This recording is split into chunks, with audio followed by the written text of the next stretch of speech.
ॐ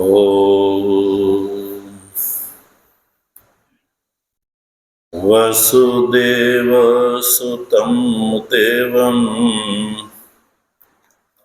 कंसचाणूरमर्दनं देवकी परमानन्दं कृष्णं वन्दे जगद्गुरुम्। मूकं करोति वाचालं पङ्गुं लङ्घयते गिरिं यत्कृपातमहं वन्दे परमानन्दमाधवम्। शङ्करं शङ्कराचार्यं केशवं बादरायणम् सूत्रभाष्य कृतौ वन्दे भगवन्तौ पुनः पुनः। ईश्वरो गुरुरात्मेति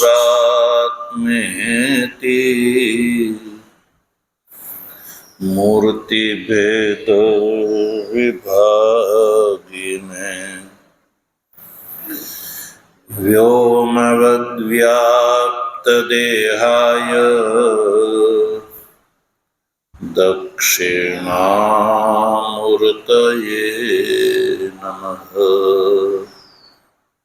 ओम शांति शांति शांति।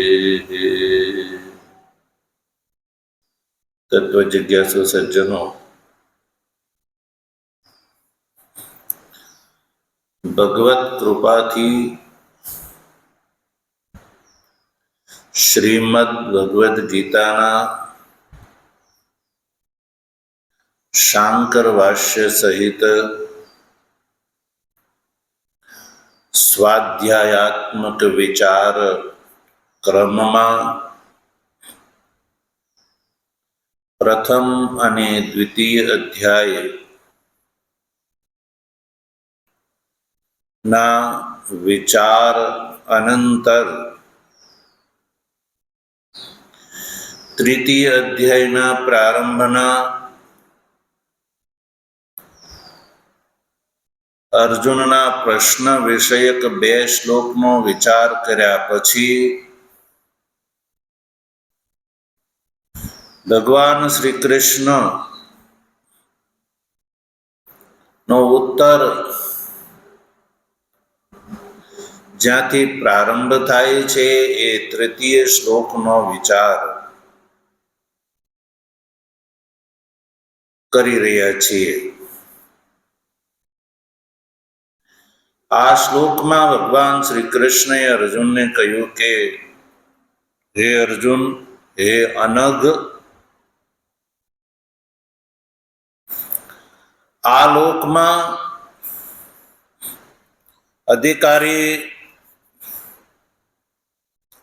અધિકારી પુરુષોને ધ્યાનમાં રાખીને બે પ્રકારની નિષ્ઠા આદિકાળથી ચાલી આવે છે। સર્ગના પ્રારંભથી જ આ બે પ્રકારની નિષ્ઠા અર્થાત સ્થિતિ, જે અભ્યુદય અને નિઃશ્રેયસની પ્રાપ્તિનું જે સાધન છે એ મેં જ બતાવેલો છે। મયા પ્રોક્તા, મયા સર્વજ્ઞ ઈશ્વર દ્વારા પ્રોક્તા કહેલી છે।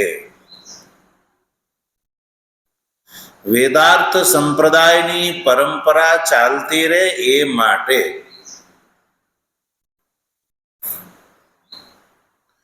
કઈ એ બે નિષ્ઠા? તો શ્લોકના ઉત્તરાર્ધમાં ભગવાને કહ્યું કે સાંખ્યાનામ જ્ઞાન યોગેન નિષ્ઠા ઉક્તા યોગીનામ કર્મયોગેન નિષ્ઠા ઉક્તા. એટલે પહેલેથી જ આ બે પ્રકારના અધિકારી છે. એ બે પ્રકારના અધિકારીને ધ્યાનમાં રાખીને બે પ્રકારની નિષ્ઠા મેં સૃષ્ટિના પ્રારંભ કાળથી જ મેં કહી છે. અને ભગવાન ભાષ્યકાર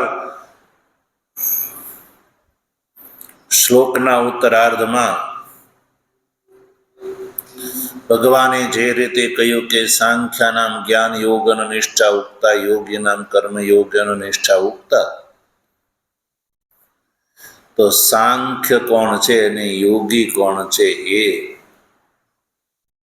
સાંપ્રત કાળ અનુસાર એનું વ્યાખ્યાન કરવું જરૂરી છે.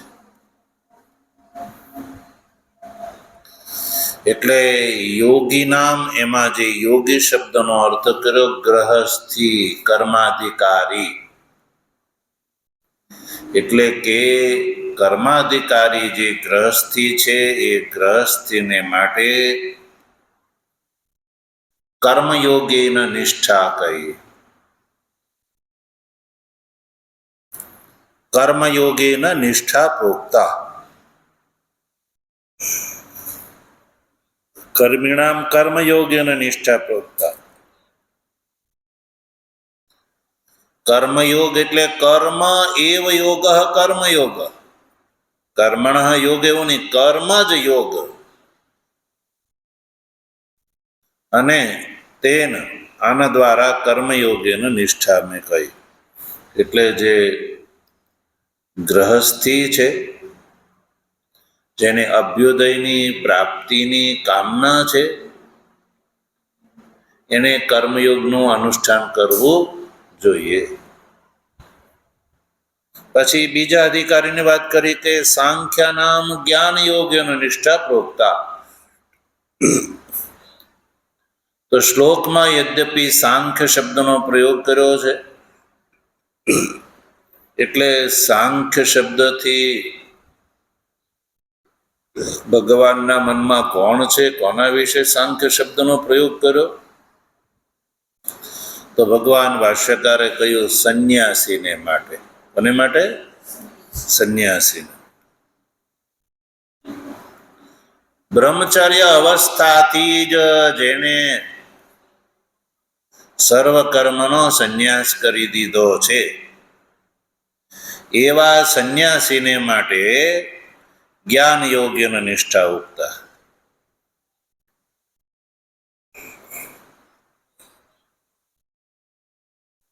અને સંન્યાસી પણ એવું નહીં કેવલ દૈરિક વસ્ત્રધારી,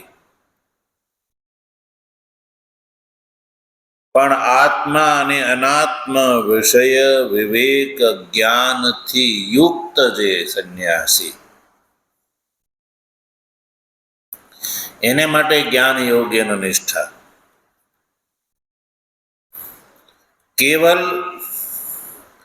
આત્મ અને અનાત્મ વિષય વિવેક જ્ઞાનવાન જ નહીં,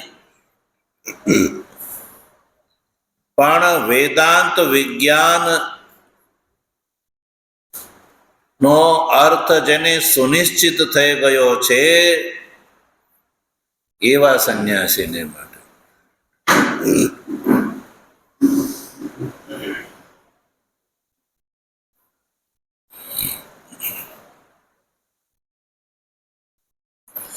વેદાંત શાસ્ત્રોનો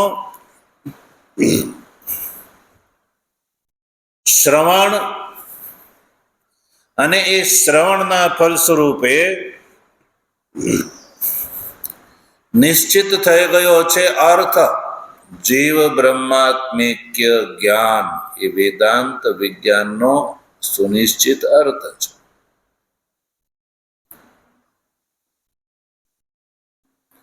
અને એટલે જ જે પરમહંસ અને પરિવ્રાજક છે, બ્રહ્મની અંદર જ જે અવસ્થિત છે, ન અવિદ્યાકૃત કર્મ વ્યવહારની અંદર પણ બ્રહ્મની અંદર અવસ્થિત, એટલે બ્રહ્મની અંદર જે નિષ્ઠ છે, આવા લક્ષણોથી યુક્ત જે સંન્યાસી છે, એ અહીંયા સાંખ્ય શબ્દથી ભગવાન ગ્રહણ કરે છે અને કીધું સાંખ્યા નામ જ્ઞાન યોગ્ય નિષ્ઠા ઉક્તા. એટલે સંન્યાસીને માટે જ્ઞાન યોગ અને ગ્રહસ્થીને માટે કર્મયોગ. આવો ઉત્તર ભગવાન શ્રી કૃષ્ણએ અર્જુનના પ્રશ્નના વિષયમાં કહ્યો. અર્જુને પ્રશ્નના અંતમાં એવું કહ્યું હતું કે તયો તદેકમ વદ નિશ્ચિત્ય યેને શ્રેયો અહમ આપનુયામ, કે ભગવાન આ બંનેમાંથી તમે નિશ્ચિત કરીને બતાવો. એકમ એકમ નિશ્ચિત્ય વદ બ્રૂહિ. એકમ એટલે બુદ્ધિ અથવા કર્મ અથવા જ્ઞાનયોગ અથવા કર્મયોગ, એ બેમાંથી મારા માટે જે યોગ્ય હોય, મારી બુદ્ધિ શક્તિની અવસ્થાને અનુરૂપ જે હોય, એ તમે જ નિશ્ચિત કરીને મને બતાવો, જેથી કરીને મારા માટે જે યોગ્ય જ્ઞાન વા કર્મ, એના કારણે હું શ્રેયો અહમ આપનુયામ, હું શ્રેયને પ્રાપ્ત કરી શકું. તો આ ઉત્તરમાં ભગવાને પ્રારંભ કર્યો કે ભાઈ આ સંસારમાં અધિકારી બે પ્રકારના છે, એક ગ્રહસ્થી અને એક સંન્યાસી. તો ગ્રહસ્થીને માટે મેં કર્મયોગ બતાવ્યો છે અને સંન્યાસીને માટે જ્ઞાન યોગ બતાવ્યો છે. એટલે અર્જુનને એનો પ્રશ્ન મળી જવો જોઈએ કે હું હજી સંન્યાસી કોટીનો છું નહીં. જ્ઞાન યોગ યા જ્ઞાન નિષ્ઠા ભગવાને સંન્યાસી માટે બતાવી છે, અને યોગી એટલે ગ્રહસ્થી, વર્ણ અને આશ્રમ ધર્મ ની અંદર જે નિષ્ઠ છે એના માટે કર્મયોગ નિષ્ઠા બતાવી છે. તો અર્થાત ભગવાન શ્રી કૃષ્ણએ આ કથન દ્વારા, જો સીધે સીધો અર્જુનને માટે કથન નથી, સીધે સીધું ડાયરેક્ટ અર્જુનને ભગવાન એવું નથી કહ્યું કે તું આ કર, એવું નથી કહ્યું, પણ આ હજી પરંપરાનો આ ચાલી આવે છે, આ પરંપરા છે, સિદ્ધાંત છે.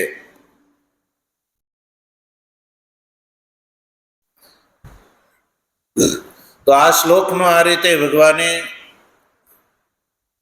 ભાષ્યકારે વ્યાખ્યાન કર્યું. એ વ્યાખ્યાન અનુસાર આપણે ભગવાન દ્વારા કહેલા અર્થને સમજ્યા.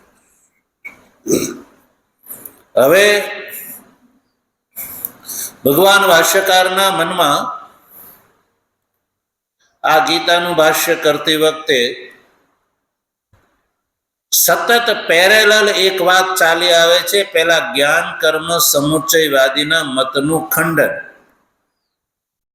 એ એના મનમાં એ સતત ચાલુ છે. એટલે જ્યાં પણ આવો કઈ અવસર મળે એટલે તરત જ જ્ઞાન કર્મ સમુચ્ચયવાદીના મતને ઉઠાવીને એને ઉલ્લેખ કરીને એનું ખંડન કરે છે કે જ્ઞાન કર્મ સમુચ્ચયવાદી ભગવાનના અભિપ્રાયને સમજ્યા નથી. એટલે જ્ઞાન કર્મ સમુચ્ચયવાદી વૃત્તિકારે ભગવદ્ ગીતા ઉપર વૃત્તિ કરી અને ભગવાન શ્રી કૃષ્ણનો જે અભિપ્રાય જે બતાવ્યો છે એ અભિપ્રાય સમજ્યા વગરનો છે. ઉપક્રમ ઉપસંહારાદિ તાત્પર્ય નિર્ણાયક ષડલિંગ દ્વારા જ્યારે જોવામાં આવે છે તો વૃત્તિકારનો જે મત છે, વૃત્તિકારે જે ભગવાનનો અભિપ્રાય બતાવ્યો છે એ ગલત છે, ભગવાનના કથનને અનુરૂપ નથી. સજ્જનો, જો એક વાત એ પણ કહી દઈએ કે ભાષ્યકારની પૂર્વે વૃત્તિકારે ગીતા ઉપર જે વૃત્તિ લખી હતી એ વૃત્તિ એટલે કે તાત્પર્ય અવસાન એ પણ ભગવાનના કથનને અનુરૂપ નથી. અને પછી ભગવાન ભાષ્યકારે કે જેઓ 788 થી 820 આ 32 વર્ષના કાળમાં જેમણે આ કાર્ય કર્યું, તો એણે ભગવાન શ્રી કૃષ્ણનો જેવો અભિપ્રાય હતો એ પ્રમાણે ભાષ્ય કરી અને ભગવાન શ્રી કૃષ્ણના અભિપ્રાયને અનુરૂપ અર્થઘટન કર્યું. પણ પછી પરવર્તી આચાર્યો જેને વૈષ્ણવાચાર્યો કહેવામાં આવે છે, દ્વૈતવાદી આચાર્યો કહેવામાં આવે છે,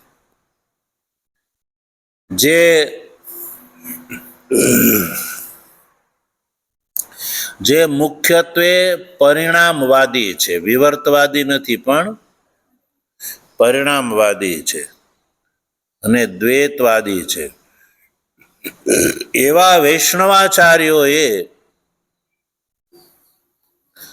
ભગવાન શંકરાચાર્યના પરવર્તી કાળમાં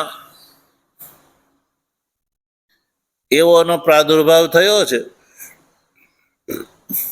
તો એણે આ ભગવદ્ ગીતા વગેરે ઉપર ભાષ્ય લખવાનો પ્રયાસ કર્યો છે. પણ એના મનમાં એક વાત સતત બેઠેલી હતી કે ભગવાન ભાષ્યકાર શંકરાચાર્યજીએ જે રીતે ગીતાનો અર્થ કર્યો છે એનાથી વિરુદ્ધ આપણે અર્થ કરવાનો છે. ભગવાન ભાષ્યકારે અદ્વૈતવાદ અને વિવર્તવાદ અનુસાર વ્યાખ્યાન કર્યું અને આમાં ક્યાંય પછી વ્યાખ્યાનની કોઈ ગુંજાઈશ હતી નહીં, એવી કોઈ જગ્યા જ નહોતી. પણ દુરાગ્રહથી કહો પરવર્તી જેટલા વૈષ્ણવાચાર્યો થયા એ બધાએ આ ગીતાનો અદ્વૈત પરક અર્થ સર્વમાન્ય વિદ્વજ્જન માન્ય તર્કથી, યુક્તિથી, ઉપપત્તિથી, પ્રમાણથી નિશ્ચિત થઈ ગયો છે ભાષ્યકાર દ્વારા, છતાં પણ પોતાના મતના સમર્થનમાં પોતે જે મત નક્કી કરેલો એ મતને અનુરૂપ આ ગીતા છે, ગીતાને અનુરૂપ મારો મત એવું નહીં, પણ મારા મતને અનુરૂપ આ ગીતા છે. એટલે પ્રધાન તો એની કલ્પના, ગૌણ ગીતા.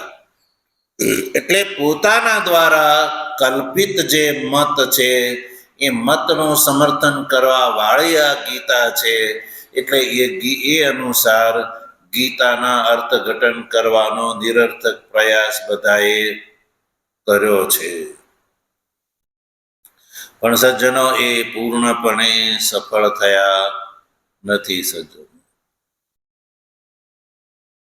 અને વૈષ્ણવાચાર્યોમાં સજ્જનો મુખ્ય છે આચાર્ય રામાનુજ. મુખ્ય આચાર્ય કોણ છે? રામાનુજ,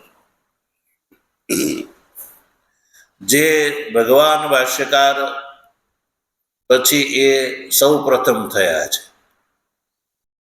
પછી વલ્લભાચાર્ય વગેરે થયા છે, પણ સૌ પહેલા તો રામાનુજ છે. તો એ રામાનુજાચાર્યએ પણ આ ગીતા ઉપર ભાષ્ય લખ્યું છે અને ગીતાને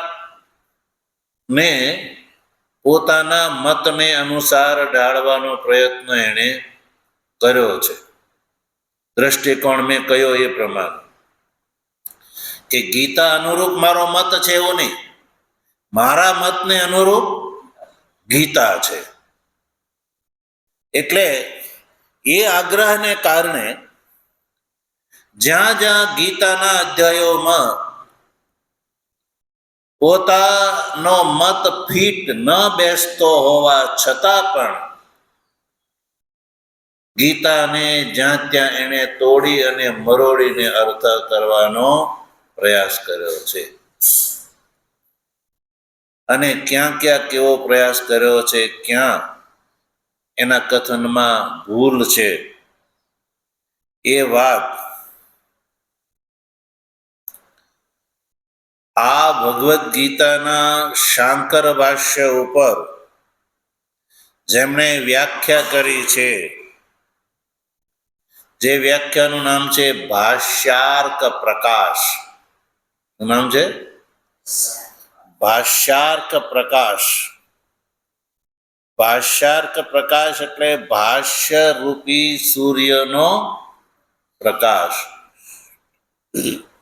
એ ટીકાના કરતા છે આચાર્ય રામરાય. શું નામ છે? રામરાય કવિ, જે દક્ષિણ ભારતમાં થઈ ગયા, જે શાંકર વેદાંતના મહાન આચાર્ય સજ્જનો માનવામાં આવે છે.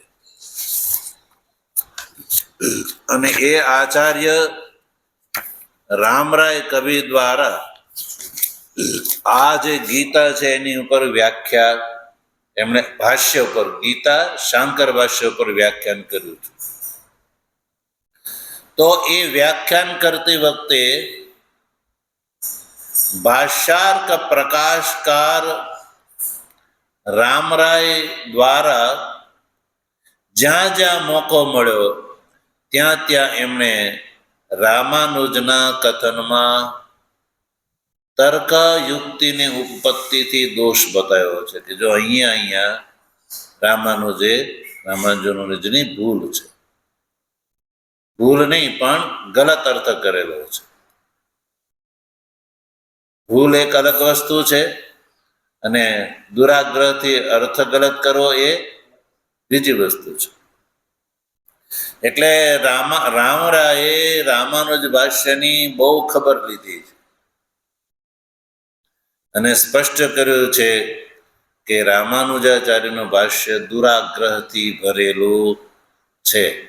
અને દુરાગ્રહથી ભરેલું છે એટલે માત્ર આચાર્ય શંકરના મતનું ખંડન કરવું એ જ જેનું લક્ષ્ય છે. શાસ્ત્રના અર્થને ઉદ્ઘાટિત કરવો એ લક્ષ્ય નથી. એટલે હવે જ્યારે રામાનુજનું જ ભાષ્ય જે છે દુરાગ્રહ ભરેલું છે એ વાત સાબિત થઈ જાય છે, તો પછીના જે વૈષ્ણવાચાર્યો, દ્વૈત માર્ગી વૈષ્ણવાચાર્યો એ જે અન્યાન્ય થયા એ બધાના મતનું ખંડન રામાનુજના ખંડનથી ખંડન થયેલું માની શકાય છે. કારણ કે એમાં પ્રધાન કોણ છે? રામાનુજ. તો પ્રધાન મલ્લ નિર્વહણ ન્યાયથી અન્યાન્ય જે આચાર્યો છે એનું પણ ભાષ્ય ગીતાના અર્થને બંધ બેસતું નથી. સજ્જનો, પ્રધાન મલ્લ નિર્વહણ ન્યાય એ છે સજ્જનો કે ક્યાંય મલ્લ યુદ્ધનું આયોજન થયું હોય, મલ્લ યુદ્ધનું દંગલ, તો મલ્લ યુદ્ધનું કંઈ આયોજન મોટા પ્રમાણમાં જ્યારે થાય ત્યારે આયોજકો દેશ વિદેશોમાંથી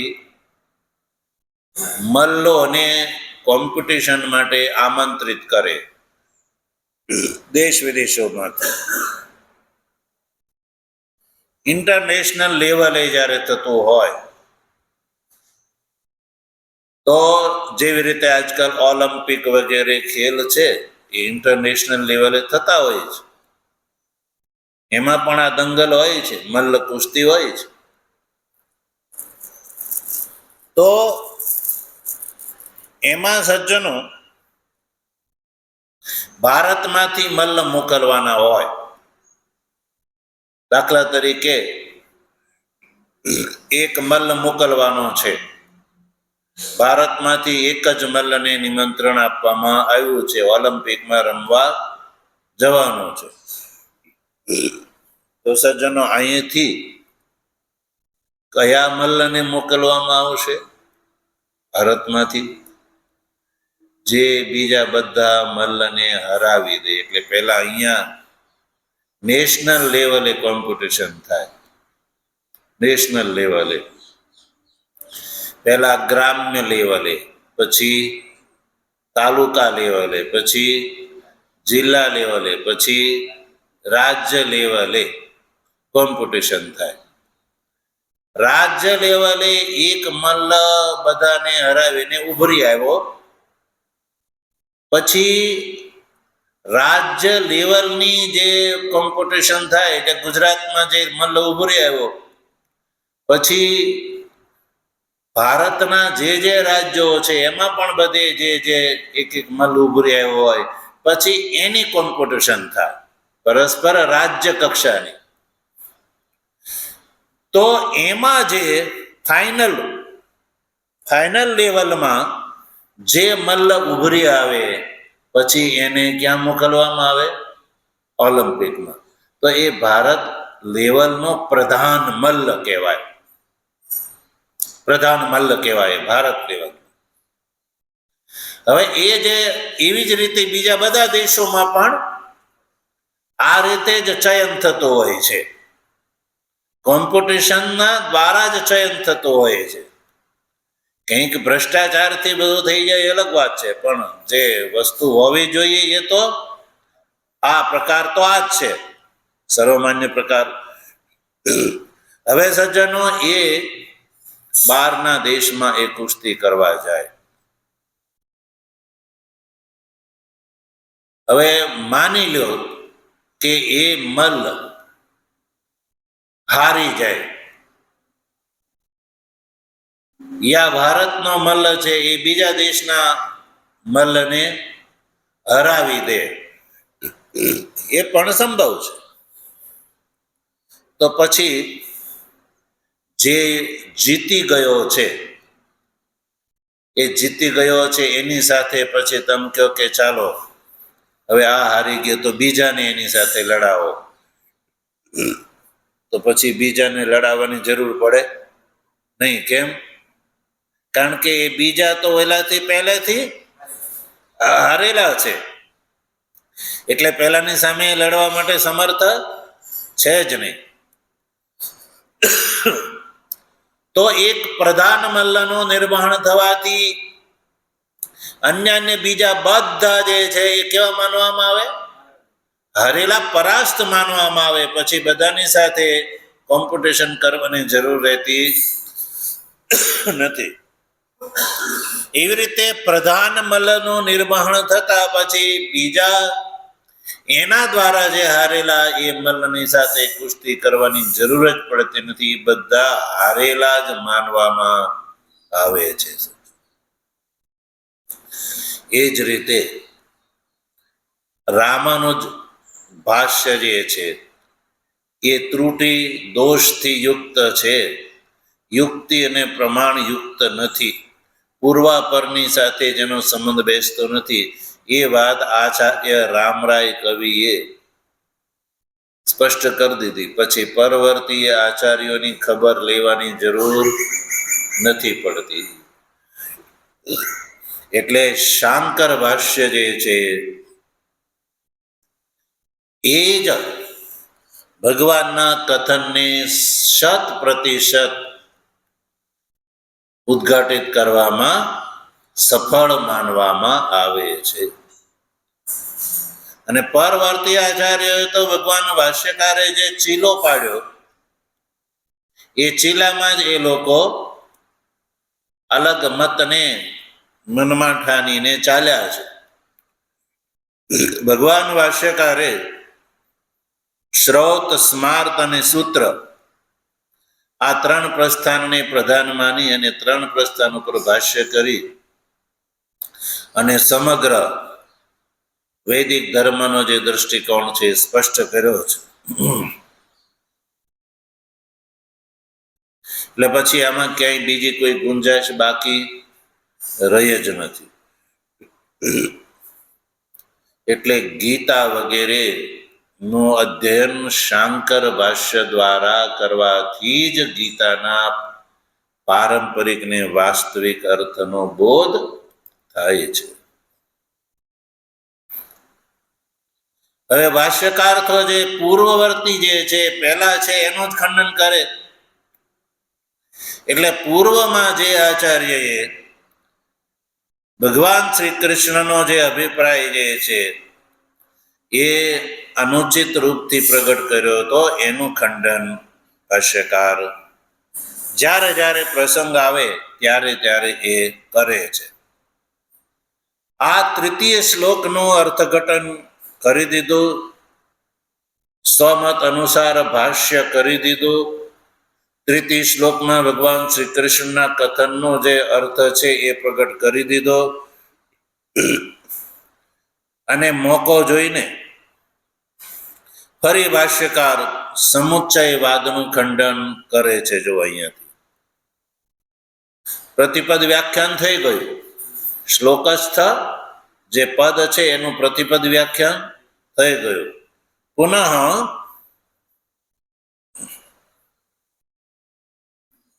સમુચ્ચયવાદનું નિરાકરણ કરે છે.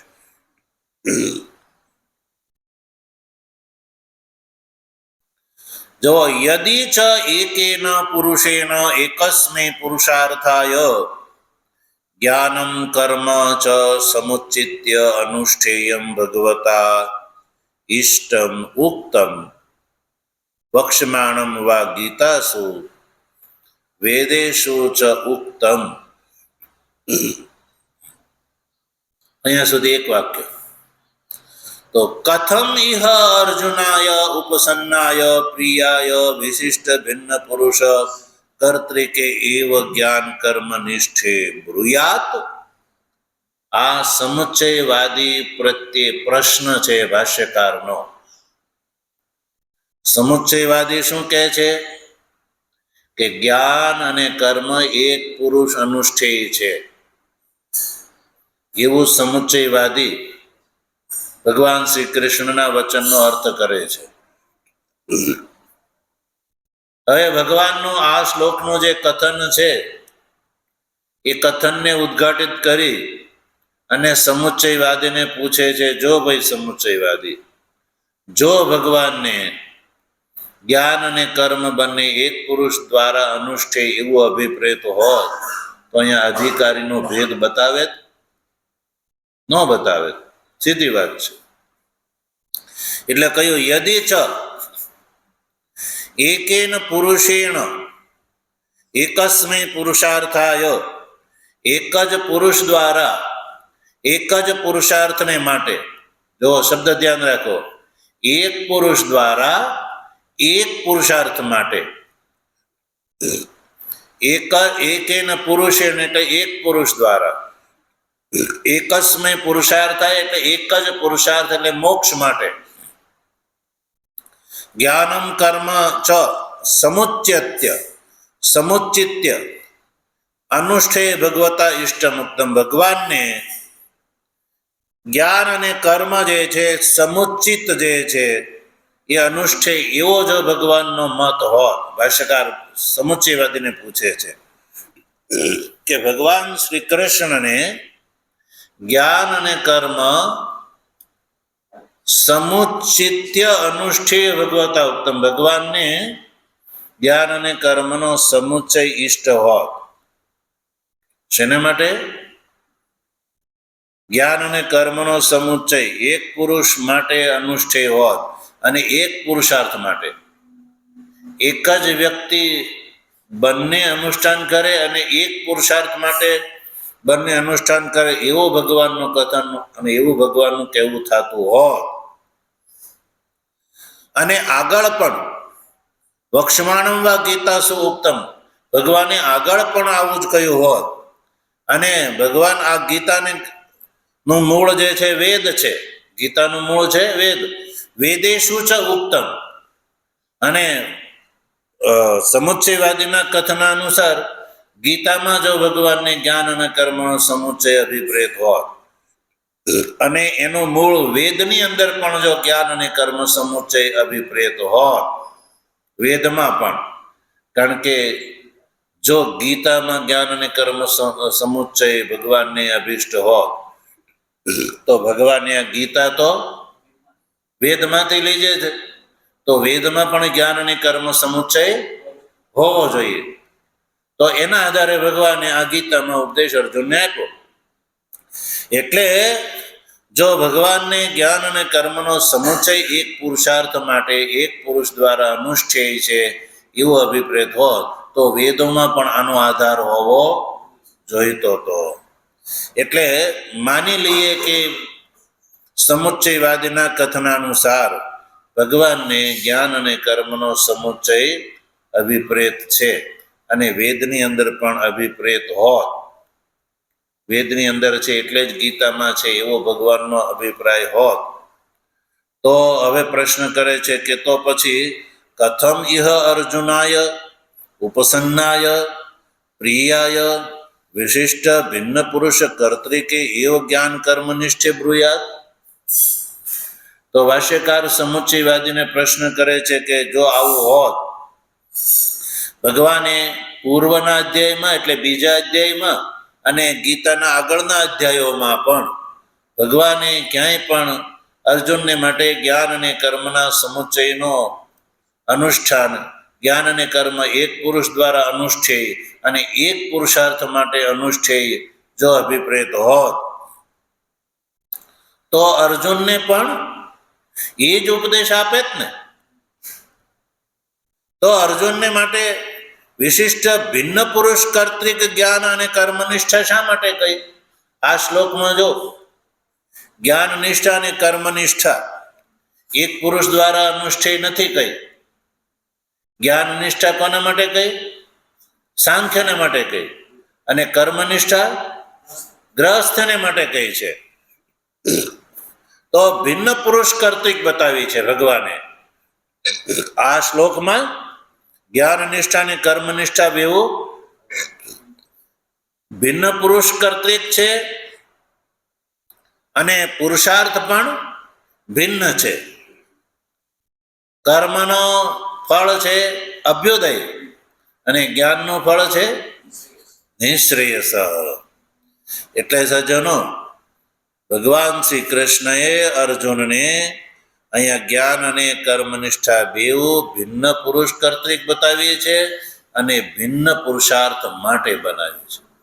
પુરુષાર્થ પણ ભિન્ન અને પુરુષ પણ ભિન્ન. એટલે વિશિષ્ટ ભિન્ન પુરુષ કર્તૃકે એવ જ્ઞાન નિષ્ઠે કથમ બ્રુયાત એવો ભાષ્યકારનો પ્રશ્ન છે સમુચ્ચયવાદી પ્રત્યે.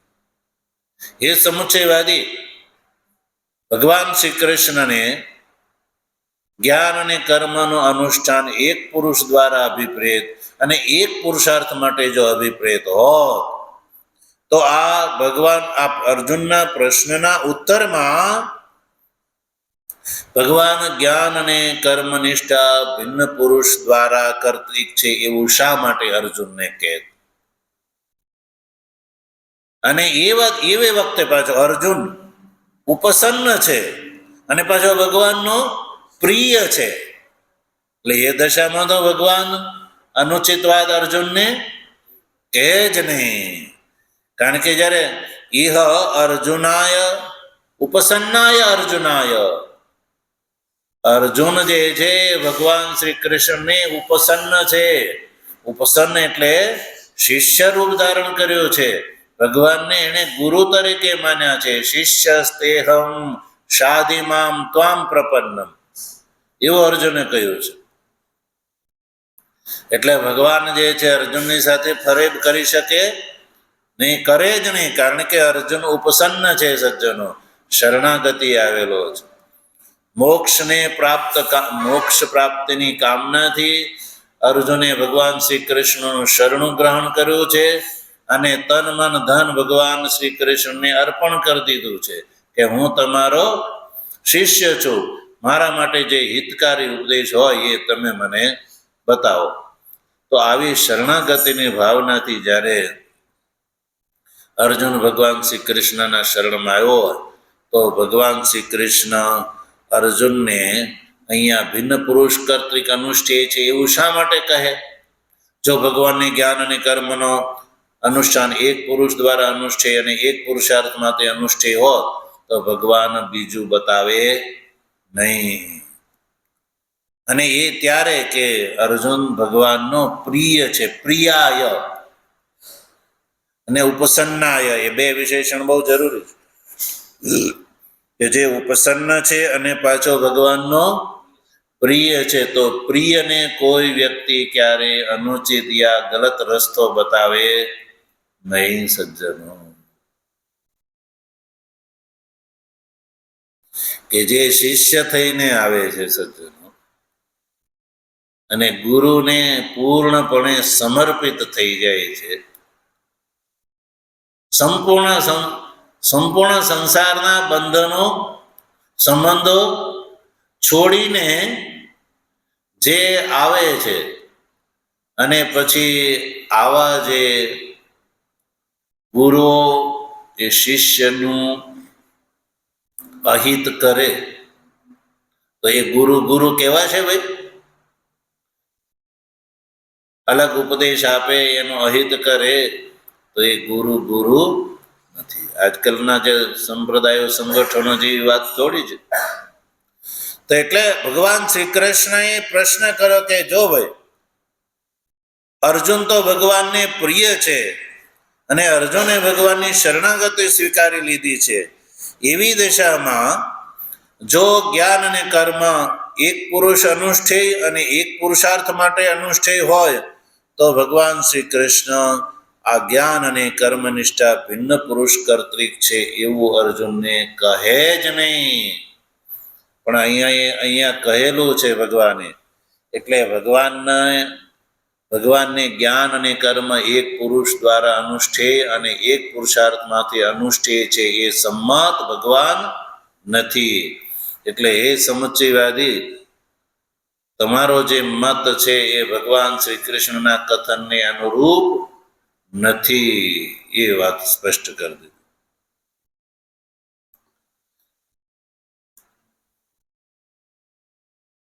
હવે જ્ઞાન કર્મ સમુચ્ચયવાદી સજ્જનો એક બીજો કલ્પ ઉઠાવે છે. એ વાત ભગવાનની કૃપા છે તો આપણે એનો વિચાર આગળ કરીશું. જ્ઞાન કર્મ સમુચ્ચયવાદી એવું કહે છે કે ભગવાન શ્રી કૃષ્ણ અર્જુન માટે જ્ઞાન અને કર્મનો સમુચ્ચય બતાવે છે અને બીજા માટે અલગ અલગ બતાવે છે. એવો એક વિકલ્પ ભાષ્યકાર કરી અને ઉત્તર આપે છે. હવે એ ભાષ્યકાર ઉત્તર આપે છે, આપણે આગળ જોઈશું.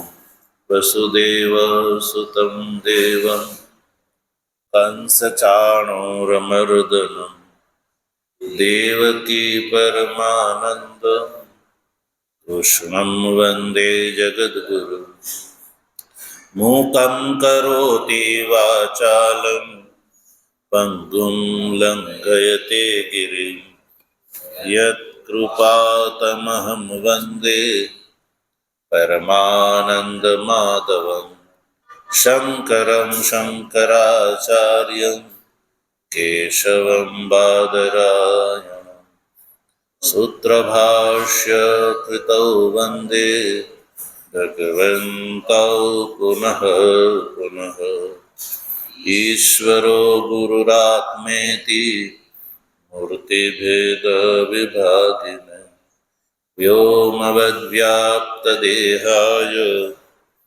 दक्षिणामूर्तये नमः। ॐ शान्तिः शान्तिः शान्तिः।